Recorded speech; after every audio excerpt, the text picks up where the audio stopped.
Happy Friday, everyone. It is Draft Combine weekend. The Draft Combine will kick off next week. The NBA Draft Lottery is Tuesday. It's my last chance before the whole craziness begins to talk to you about the NBA Draft. So talk about how important this draft is, some players to watch at the NBA Draft Combine, and get you prepped for Tuesday night. It's time for another Locked On Magic. You are Locked On Magic, your daily Orlando Magic podcast. Part of the Locked On Podcast Network, your team every day.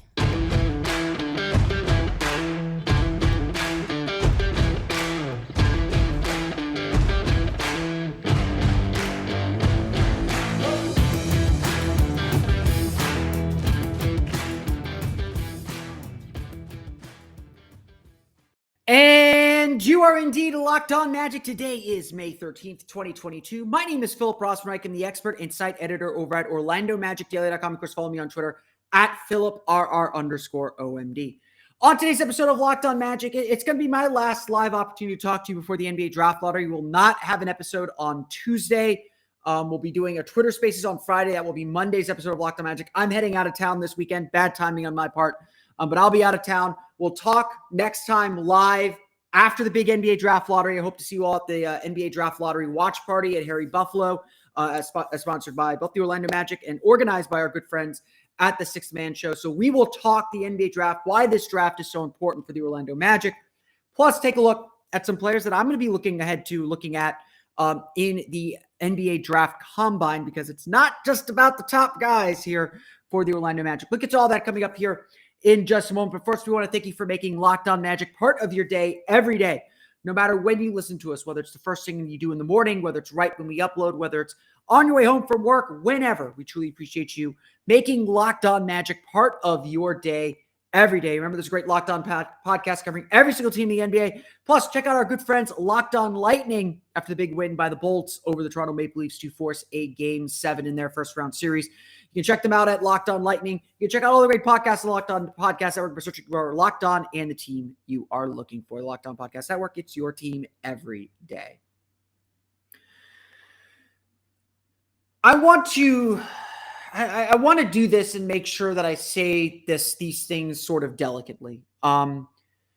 First, I want to make sure we all understand that no matter what happens on NBA Draft Lottery Day, no matter where the Magic ultimately are picking, there is still a good opportunity to get a great player. You look at the teams that are left in the NBA draft and the NBA playoffs right now. Jimmy Butler was taken with the 30th pick. Bam Adebayo was taken with the 13th pick, I believe. Devin Booker was the 13th, 14th, 15th pick, something like that. Giannis Antetokounmpo was the 15th pick. Chris Middleton was a second rounder. Sure, there are Steph Curry was picked 7th, after 2 point guards by the same team. Klay Thompson was picked 11th. And so, yes, there's Luka Doncic picked 3rd. Yes, there's Ja Morant picked 2nd. Jaren Jackson Jr. picked 2nd.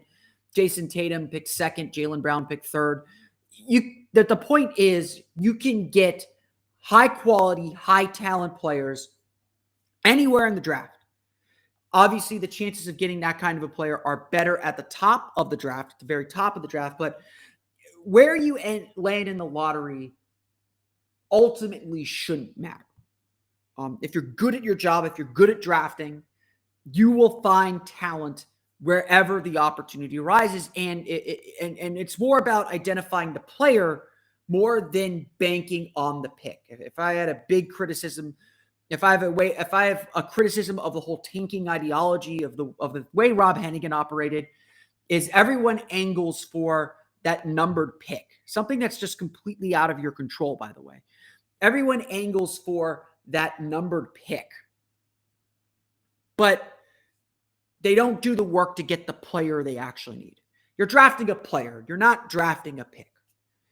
And I think that's really, really, really important to remember and really, really important to recognize as we prepare for the NBA Draft Lottery. If you follow me on Orlando Magic Daily at Magic Daily on Twitter, I have been posting a tankathon spin every single day since the season ended. I've been late a few times, so I have a spin for Thursday out late. We'll do another spin for our Mock Draft Friday Twitter Spaces on Friday, our final mock draft Friday, before the NBA draft lottery, at least. If anything, the exercise just proves how random everything can be. In one spin, anything can happen. And the odds are still that the Magic are most likely to pick sixth out of any place in the draft lottery. In fact, I believe the stat is at least two teams jump into the lottery, into that top four, since they flattened out the lottery odds a few years ago. So to me, it's very much about the person that you get, the player that you get, rather than where you pick. To me, picking first, getting in the top four is winning the lottery. I don't care that the Magic finished with the second worst record in the league. Getting one of those top four picks is winning the lottery. And as I told everyone as we went through those tanking debates throughout the course of the season, banking on winning the lottery is not a strategy. You wouldn't do that with your own finances. You shouldn't do that with your franchise and with your team. I am against what the Magic did in a lot of ways. I understand why they did it. I understand the odds, and they put themselves in a really good position here to get a quality player. But that only puts the impetus and the emphasis more on picking the right player. We started talking a little bit about the 2023 season here on this show. It is ever present. It is something that we are already thinking and discussing about. It's something that fans are already really excited about. They want to see this young team grow. They want to see this young team develop. I don't want to put a number on how many wins the Magic should have. I don't want to put expectations or say this team is a playoff team, or this team needs to be in the play-in tournament, or it's a failure. We're not there yet. The one thing I will say is that this team needs to start showing progress. I deal with fans on both sides of the spectrum, and I often have to constantly remind some fans on Twitter that, us in the Magic Twitter community, the people kind of listening to this podcast, we're not the majority of Magic fans. I talk to even sports people in town. I work at a news station with sports people, and some of the news people who are sports people, will say, why aren't the Magic good? It's been 10 years. And I'm like, well, it's not. It has been 10 years, but this is a fresh start. This is a fresh rebuild, and it's going to take time. I've talked on this show, I know, about how the Magic have essentially lost a generation of fans by being lost in the wilderness for the last decade. Now, that's not pressure to win now, for sure. I think ownership understands the mistakes they made under Rob Hennigan in the last phase of this rebuild, or in the immediate aftermath of losing Dwight Howard. I think they are determined not to make those mistakes again, and certainly hiring Jeff Weltman, someone who's got a lot more experience than Rob Hennigan, to helm this rebuild, giving him the opportunity, frankly, to fail with that first group that he put together, shows that they are displaying the patience to get back to the top of the mountain. But it's going to take this team also taking the actions and taking the steps forward. It's going to take this team beginning to make that climb up. We've sat here already, as we've discussed this offseason, to say next year's goal is not to be one of the worst teams in the league. It's a small goal. It's an obvious goal.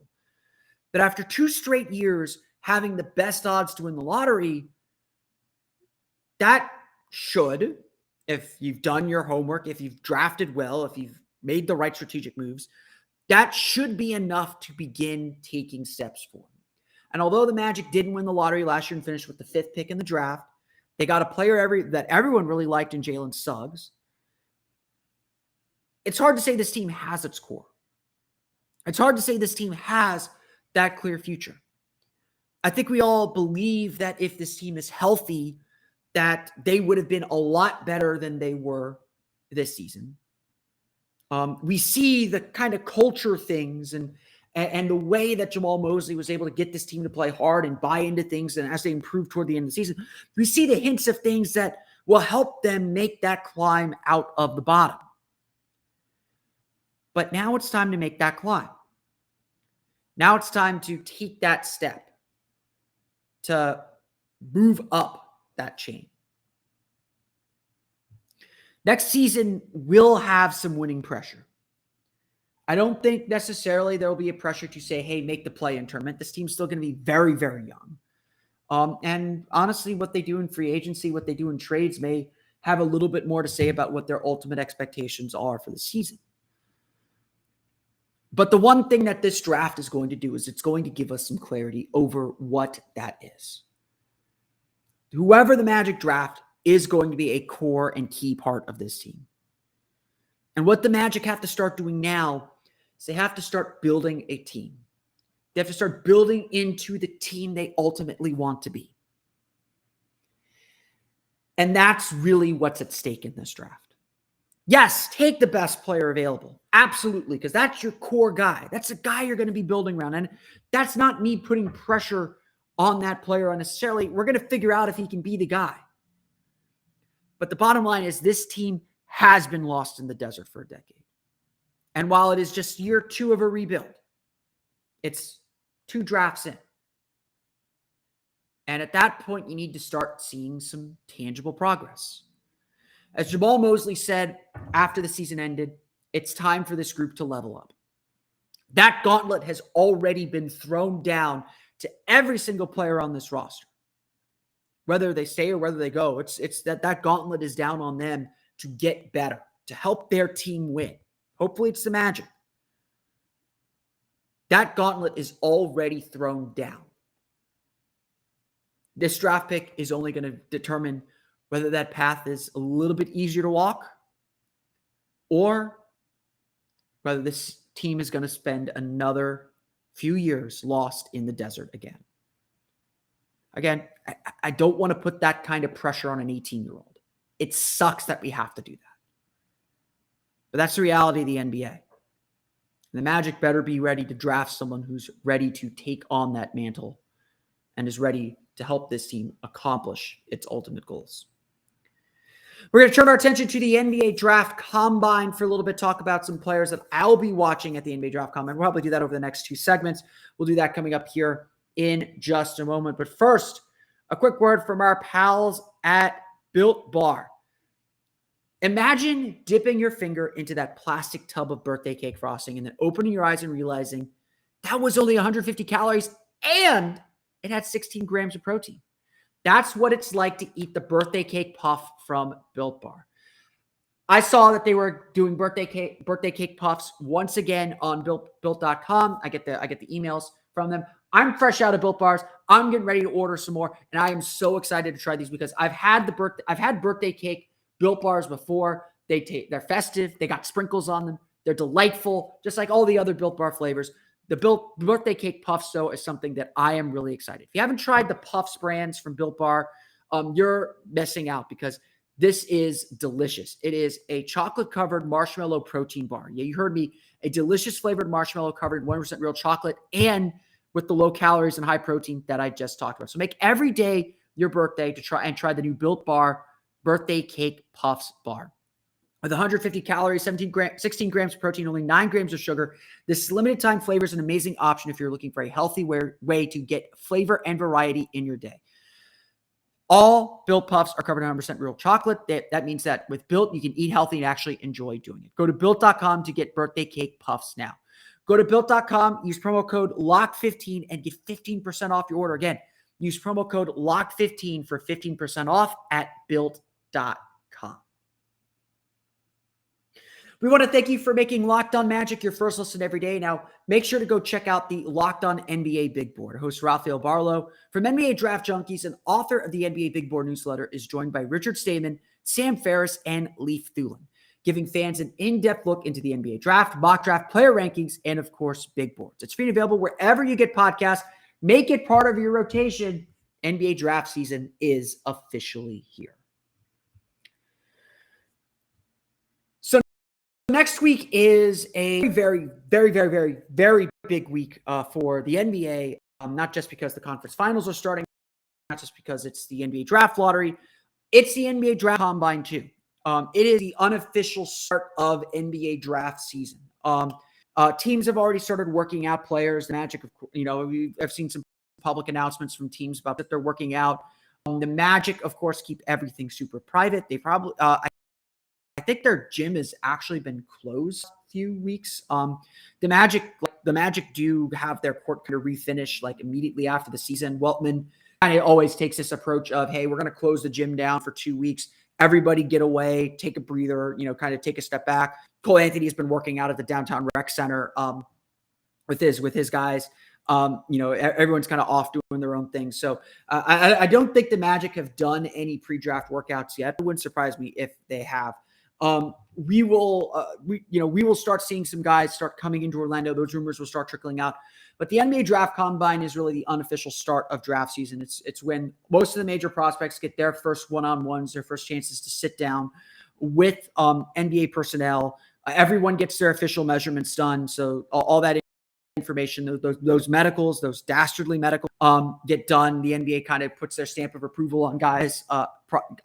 Everyone gets kind of the same baseline information on which to start judging the players. Most of the major players will not be participating in drills. They'll probably just do their measurements, do the interview sessions, the kind of speed dating interview sessions that get done. I think that everyone's limited to like 5 30-minute interviews over the course of 2 days over in Chicago. Again, it's teams make requests for players. The league schedules those interviews. So just because the Magic do not get an interview with someone they want to get an interview with, does not mean they will not interview them later or are not interested in them at all. So it's kind of a formal kind of short get together. Teams will start planning their interviews when they're going to bring in some top prospects. They'll begin those negotiations with agents. Agents will start setting up their pro days and start kind of figuring out how they want to place their players. It's a big get together. We will hear some rumors start trickling out. This is a really exciting time. And it's a really exciting time for the prospects too, because this is not just about the top picks in the draft. The NBA Draft Combine is really for those middle first round picks all the way down through the draft. It's a chance for players to kind of begin to make a name for themselves. You think about Pat Connaughton, who made a name for himself with his big vertical leap. That's when he really started to turn some heads and sneak into the first round. You have guys like Quentin Grimes, who rose to an early second round pick because of his play during the scrimmages at the Combine. It really sets the tone for a lot of the draft. And while the Magic do have a top pick, and I don't expect any of the top guys, so none of those top guys are going to participate in any drills. They're just going to do their workouts, get their interviews, and kind of start setting up for their pro days and start setting up for individual workouts that they'll have and that their agents set up. The Magic are going to have to keep a close eye on what's going on at the NBA Draft Combine. It's going to be really exciting to watch some of these players and see where they're at and see what they end up doing, because this draft is really tight. I think a lot of people believe that from about the middle of the first round all the way through to the middle of the second round, players are really close, and it's going to be a really volatile draft in a lot of ways. Orlando, of course, holds the 32nd and 35th picks in the draft as well. 32nd and 35th picks in the draft as well. I do anticipate the Magic could be a team that tries to trade back up into the first round. They have Terrence Ross to offer to do that. I think the Magic's ultimate goal has always been to get a first-round pick for Terrence Ross. And so even if it's now a late first-round pick, I think that they will take a look at that if they can. So there's definitely a few players the Magic have to keep an eye on here at the NBA Draft Combine. I want to just go through a few of the ones that I'm interested in seeing what they do. The big one is Shaedon Sharpe. He's not going to do any drills. He's got a pro day set up. If you don't know the Shaedon Sharpe story, he graduated early from high school in Canada, reclassified to the class of 2021, enrolled in Kentucky in the spring, was all set to play this year. NCAA never really cleared him. Kentucky didn't want to play him in fears that he would be ruled ineligible. They didn't want to be outside of any rules. And then they didn't want to deal with the will he won't he play of the whole season. So they declared him out at the very beginning of the season. He did practice with Kentucky, but he has not played all season. He's not going to do very much at this pro day, but it will be the first chance for a lot of teams to sit down and get an interview with Shaedon Sharpe. And Shaedon Sharpe will also reportedly be doing a pro day through his agency during the course of around the time of the NBA Draft Combine. So we will get to see a little bit of Shaedon Sharpe. Again, see where he's at, see how he looks, at least on the floor, without, probably 1-on-0 drills, nothing crazy. And so that's going to set up the rest of his again, of his preparations for the draft. The NBA draft lottery is probably going to determine a lot of the teams that he's going to actually end up talking to. If I'm his agent, I'm targeting teams. He's a mystery. Teams want to know about him. You hold the cards in that sense. So again, if he likes Orlando, they will schedule an interview with Orlando. I'm sure Orlando's going to try and get an interview with them. But I think that Shaedon Sharpe's people hold a lot of the cards here to try and determine where he goes. It's going to be interesting to see who he ends up sitting down with in the draft combine when the NBA picks the interviews, and then ultimately where he ends up interviewing and working out as well. The other big name that I'm really interested in seeing, and it's really interesting, you don't usually see this many foreign players make the jump over to the NBA draft combine. I think a lot of them are going to be there. I think a lot of them are going to do their drills. I think a lot of them might even play some of the bigger names. The guy that I'm really looking forward to seeing is Nikola Jovic from Mega in Serbia. Nikola Jovic, not a typo. His name is actually Nikola Jovic. 6'10" forward, good shooter, good playmaker, good off the dribble, kind of like that unicorn style type player, good passer, really destroyed people of his own age, held his own for Mega in the Baltic League. The Baltic League's a pretty good league for those that don't know. Doesn't play a lick of defense from everything that I've read and seen. So that's going to be a challenge for him. But Nikola Jovic is probably the best foreign prospect in this draft. And I really think that a lot of NBA teams are going to want to get a close look at him. I've seen him in mock drafts going anywhere from the late lottery all the way second round. Nobody really knows what to expect from this kid, and no one really knows what to think of this kid in a lot of ways. He held it in on the pro team this season for Mega, but certainly could stand to get a lot better. It's not completely clear, whether he's going to be able to make it. He averaged 11.8 per game and 5.5 rebounds per game in 2021 for the senior team. Last year, averaged 11.7 points per game, 4.4 rebounds per game, 3.4 assists per game in 25 games played. Shot 35.6% from beyond the arc. So again, super skilled 6'10" forward. Someone that I really, really like. He's got a lot of here as well. The New Zealand Breakers of the NBL, that's the team that RJ Hampton played for, has two guys that are entering this draft that are going to be very interesting.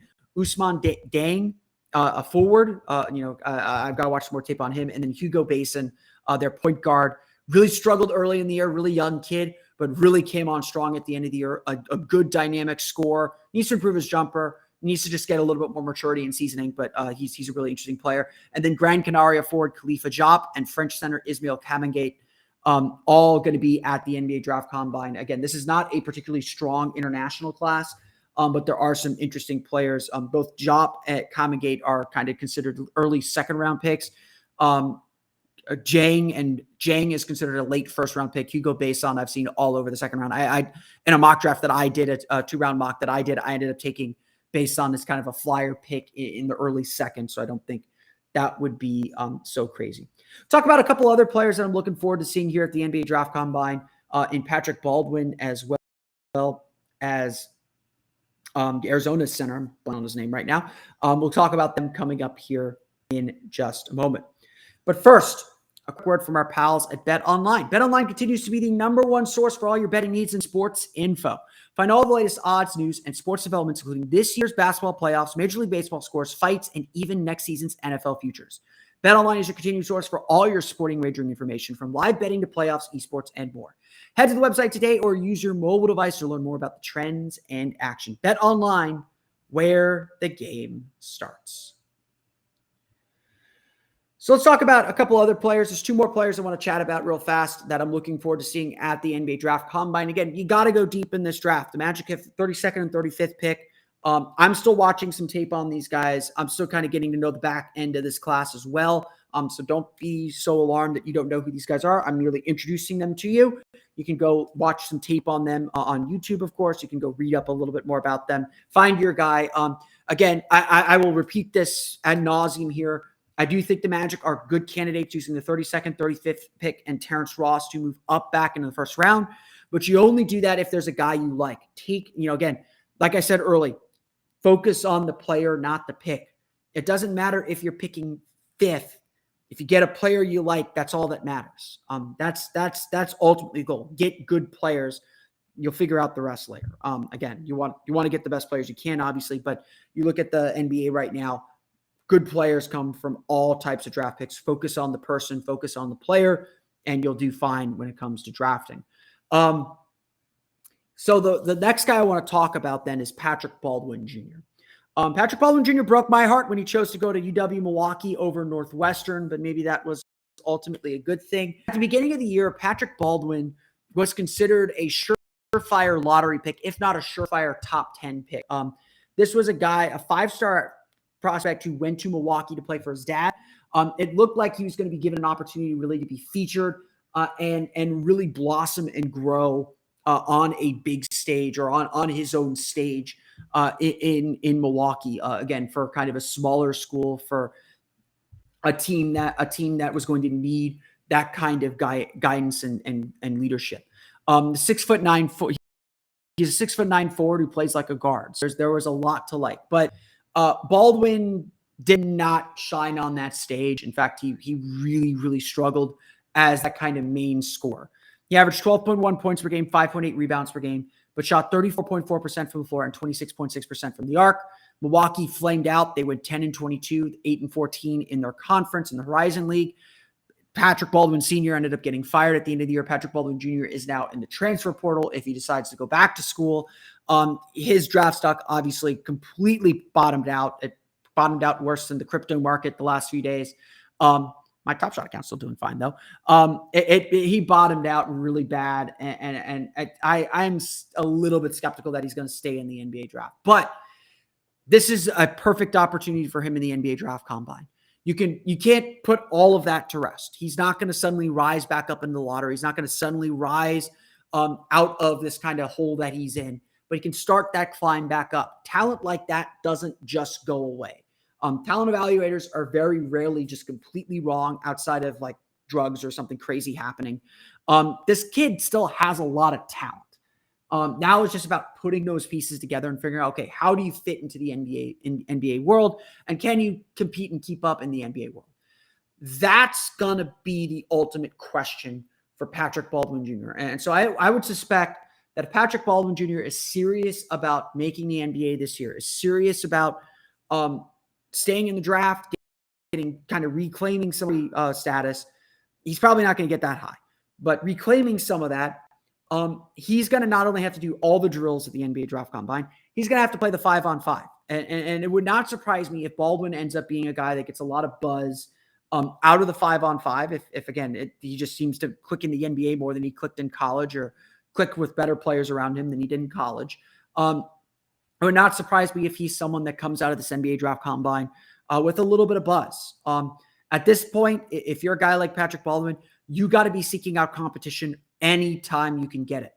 If you can get out on that in those 5-on-5 scrimmages that they have at the end of the NBA draft combine and show scouts what you can do in an NBA setting with some NBA guidance, you should be doing that. If you're going to stay in the NBA draft, you need to be seeking out all the top prospects you can find and going after them, beating them in these 3-on-3, 2-on-2 workouts, kind of proving yourself in these workouts that, hey, I had a bad year. I'm not afraid to bounce back. Patrick Baldwin Jr. is the exact kind of prospect that needs the NBA draft combine.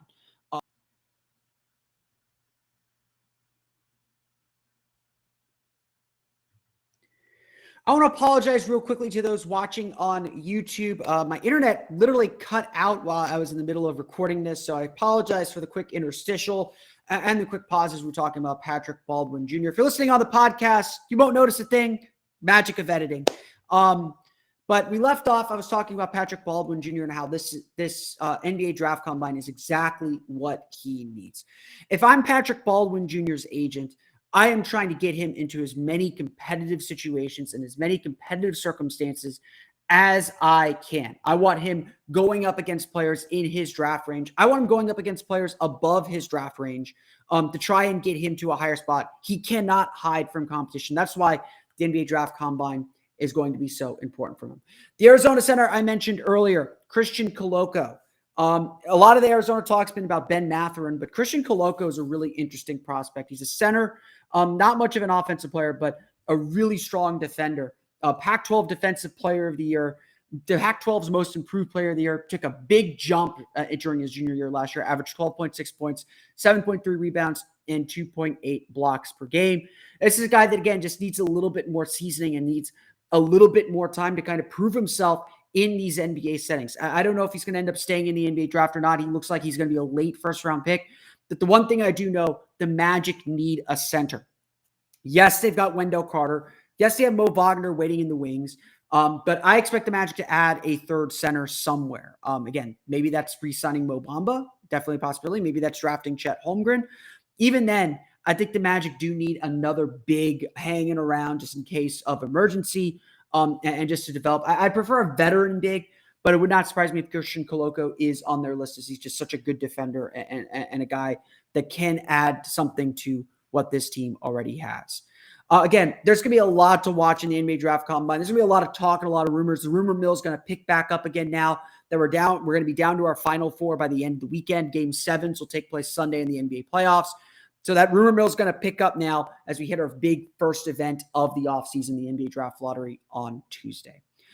Before my internet cuts out again, then, I'm going to sign off for the day. I want to thank you all again for listening to today's episode of Locked On Magic. Of course, find us on Twitter at Locked On Magic. Subscribe to the podcast and Apple Podcasts, Stitcher, TuneIn, Himalaya, Google Play, Spotify, Odyssey.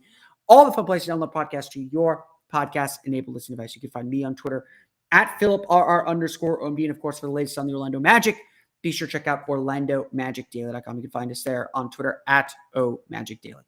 Don't forget, today at noon, Friday at noon, I'll be hosting a Twitter Spaces talking a little bit more about the NBA draft. We'll do our final mock draft Friday before the NBA draft lottery.